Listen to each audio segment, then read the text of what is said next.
कि आप दहेज के खिलाफ हैं और दहेज वगैरह आप नहीं लेंगे, और इस नौकरी के दम पे तो बिल्कुल नहीं लेंगे और नहीं लेना चाहिए, मैं भी नहीं लूंगा।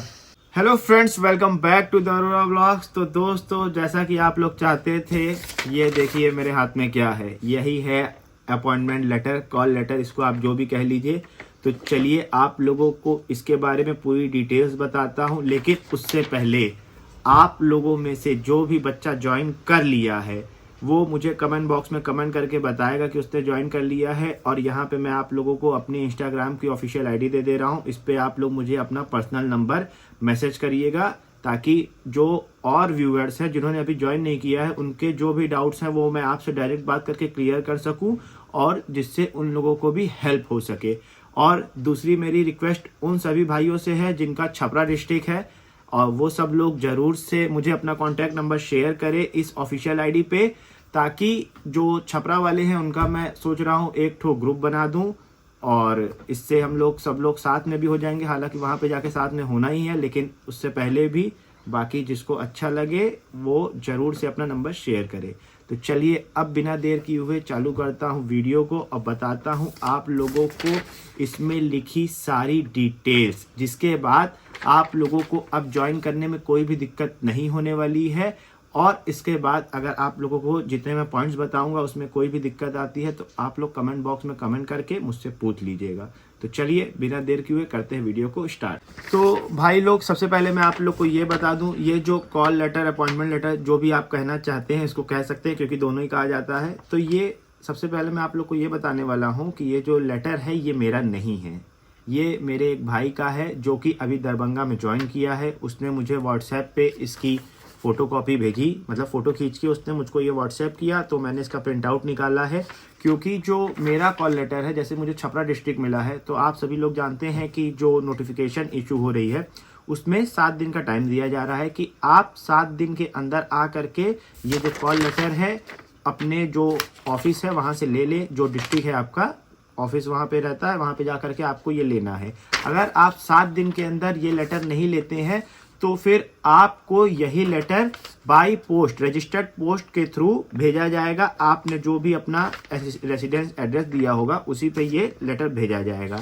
तो अभी आप लोग को मैं बता दे रहा हूँ, मैं यूपी के प्रयागराज से बिलोंग करता हूँ, जहाँ पे होने वाला है महाकुंभ, और जो कि बहुत ही भव्य तरीके से आयोजित हो चुका है। और 13 तारीख को पहला शाही स्नान भी है, 13 तारीख और 14 तारीख दोनों ही, और लगभग 40 करोड़ की भीड़ हमारे यहाँ पे आने वाली है। तो ऐसे में मैं भला कैसे अपने शहर को, जहाँ से देश विदेश से लोग आ रहे हैं, और मैं अपना शहर छोड़ के अभी तुरंत ही बिहार के लिए इसीलिए नहीं निकल पा रहा हूँ, इसीलिए मुझको टाइम भी लग रहा है। मेरी यहाँ से जाने की टिकट मैं लगभग 20 तारीख तक वहाँ पे पहुँचूँगा, और उसके बाद उससे पहले अगर मेरा कॉल लेटर आ जाता है तो बहुत अच्छी बात है, क्योंकि 8 तारीख को नोटिस जो है इशू हुआ है 8 तारीख का, और 7 दिन का टाइम ले ले तो 8, 7, 15, यानी 15 तारीख तक का समय है मुझे वहाँ पे ज्वाइन करने के लिए। लेकिन मैं 15 तारीख तक जा नहीं पाऊंगा, क्योंकि मैंने आप लोग को बताया कि पहला शाही स्नान है। शाही स्नान के चलते अभी जाना पॉसिबल नहीं हो पा रहा है। तो चलिए, जिस भाई ने भेजा है इसी को सारी डिटेल्स आप लोग को पहले बताते हैं कि कैसे ज्वाइन करना, उसके बाद फिर जो भी डाउट होता है क्लियर करते हैं। तो सबसे पहले इसको मैं पढ़ देता हूँ, और सामने स्क्रीन पे भी शो हो रहा होगा आपके, आप लोग भी अच्छे से देख लीजिएगा। इसका भाई का नाम वगैरह मैं एडिट कर दे रहा हूँ ताकि उसको कोई दिक्कत ना होने पाए। Office of the principal district and session जज दरभंगा, अपॉइंटमेंट लेटर। और उसके बाद है in view of recommendation of the convener centralised selection and appointment committee Patna, received through the convener vide letter number जो भी है, dated 6/1/2025, you are appointed as stenographer English in establishment of civil courts Darbhanga in the pay scale of level 4 plus usual allowances as admissible under the rules. Your appointment is on probation for a period of 2 years from the date of appointment / joining letter, and shall be considered for confirmation only after the expiry of 2 years completion of your satisfactory service, and terminable on the ground of unsatisfactory work at or conduct during probation। तो इन सब चीज़ों से ज़्यादा मतलब नहीं है, इसलिए मैंने आप लोगों को जल्दी से पढ़ के बता दिया है अब मेन चीज पे आते हैं। You are directed to bring the following certificates, documents and declarations at original at the time of joining for the post. तो जो अभी मैं 11 इंस्ट्रक्शंस आप लोग को बताने वाला हूँ वो सभी आप लोगों को ज्वाइनिंग से पहले वो सारी चीज़ें आपके पास होनी चाहिए। Number 1, original educational documents and all other certificates on the basis of which you are selected for appointment. इसका कहने का मतलब ये है दोस्तों कि जो ओरिजिनल जितने भी डॉक्यूमेंट्स थे आपके पास, जितने सारे डॉक्यूमेंट्स इंटरव्यू के टाइम पे, डीवी के टाइम पे लगे हैं, वो सारे के सारे, क्योंकि इसमें साफ साफ लिखा है on the basis which you are selected for appointment, यानी अपॉइंटमेंट आपका जिसके वजह से आपका सिलेक्शन हुआ है, जिस बेसिस पे, जिन डॉक्यूमेंट के बेसिस पे, वो सारे डॉक्यूमेंट्स आपके पास अवेलेबल होने चाहिए, ओरिजिनल, साफ साफ लिखा हुआ है। अब बात करते हैं सेकंड पॉइंट की। Certificate showing your date of birth with reference to the with reference to the secondary school examination certificate that is matriculation /10th pass certificate, यानी कक्षा 10 का जो ओरिजिनल आपकी मार्कशीट होती है वो आपके पास होनी चाहिए। फोटो स्टेट तो आप एक बार वहां से भी करा लेंगे, लेकिन ओरिजिनल आपके पास होना चाहिए। और उसके बाद है तीसरा जो सबसे मेजर पॉइंट है और जो सबसे मेन पॉइंट है, मेडिकल फिटनेस सर्टिफिकेट। इसके लिए आप सभी का बहुत ही ज़्यादा डाउट था कि ये मेडिकल सर्टिफिकेट कहाँ से बनवाएं, तो अब इसमें साफ साफ लिखा हुआ है, medical fitness certificate issued by the chief medical officer / civil surgeon. Chief medical officer level का रहना चाहिए, मतलब कोई प्राइवेट हॉस्पिटल से आप नहीं बनवा सकते हैं, प्राइवेट डॉक्टर से नहीं बनवा सकते हैं कि एमडी किसी से भी आप बनवा ले। आप लोगों को बनवाना है चीफ मेडिकल ऑफिसर या सिविल सर्जन से। तो भाई लोग, अब आपका जो सबसे ज़्यादा दिक्कत देने वाला पॉइंट था मेडिकल वाला, वो क्लियर हो चुका है। आप अपने डिस्ट्रिक्ट से भी बनवा सकते हैं और वहाँ जो आपको जिस डिस्ट्रिक्ट में पोस्ट मिली है वहाँ पे भी आप जाके बनवा सकते हैं। ये आपके ऊपर है आप कहाँ से बनवाते हैं, लेकिन मैंने आप लोग को बता दिया वो चीफ मेडिकल ऑफिसर द्वारा बना होना चाहिए। अब नेक्स्ट पॉइंट की तरफ बढ़ते हैं। डिक्लेरेशन कंसर्निंग फैमिली प्लानिंग, फिर से पढ़ता हूँ मैं। Declaration concerning family planning in prescribe proforma attached, मतलब इसका कोई मतलब नहीं है।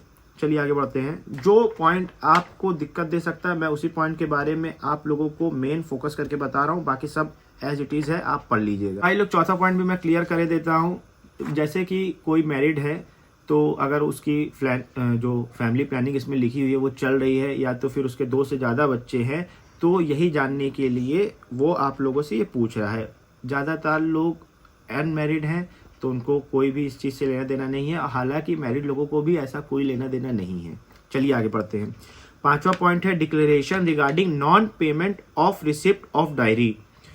तो जो डाउरी होती है, डाउरी मतलब दहेज, मतलब आप किसी से दहेज वहेज नहीं ले रहे हैं, इसका रसीद, मतलब अगर आप दहेज ले रहे हैं तो दहेज नहीं लेना है।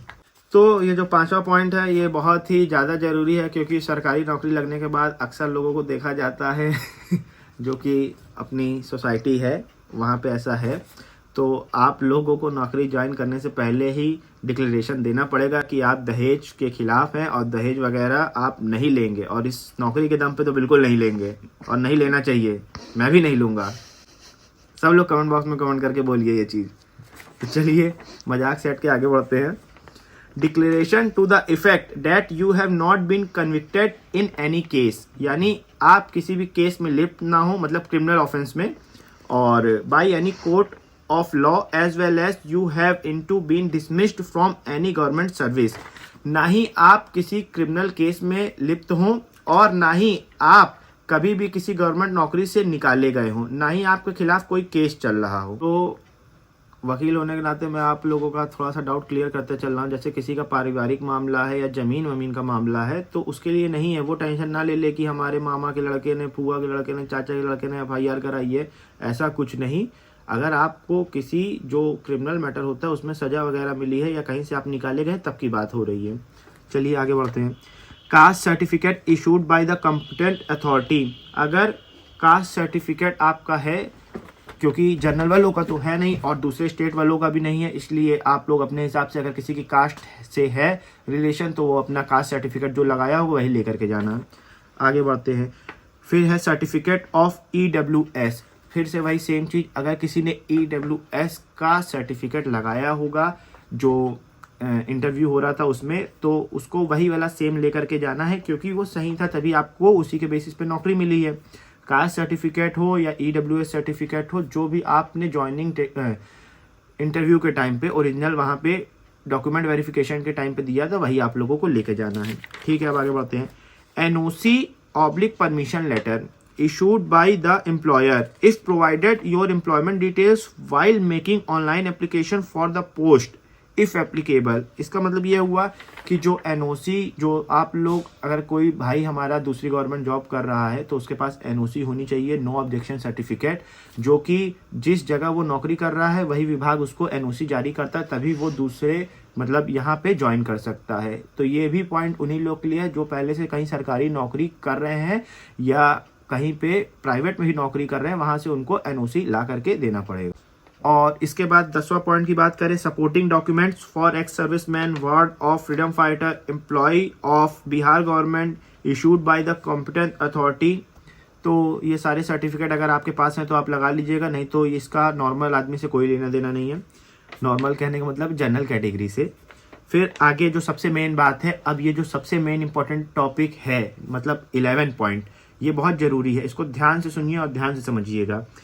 2 recent color passport size photograph pasted on A4 size paper and duly attested by a gazetted officer। आप लोग को याद होगा इंटरव्यू के टाइम पे मैंने आप लोग को बताया था, ऐसा A4 साइज का कागज रहेगा, यहाँ आपकी पासपोर्ट साइज की फोटो लगी रहेगी और कुछ भी नहीं करना रहेगा। जो भी आपकी जान पहचान में गस्टेड ऑफिसर होगा, गस्टेड ऑफिसर क्या होता है ये आप लोग बहुत अच्छे से जानते होंगे, यहाँ पे उसका नीचे साइन रहेगा और जो भी उसकी मुहर लगती है वो रहेगा और डेट रहेगी। ऐसे सादे कागज पे चाहे आप यहाँ फोटो लगा ले चाहे यहाँ लगा ले, बस इसके अलावा और कुछ भी नहीं करना है। तो इसको आप बहुत ज़्यादा लोग परेशान नहीं होना है कि अब ये कहाँ से करेंगे कैसे करेंगे, ये बहुत ही आसानी से आप लोग जहाँ पे भी रहते हैं वहाँ पे आप लोग को बहुत ही ईजिली अवेलेबल हो जाएगा।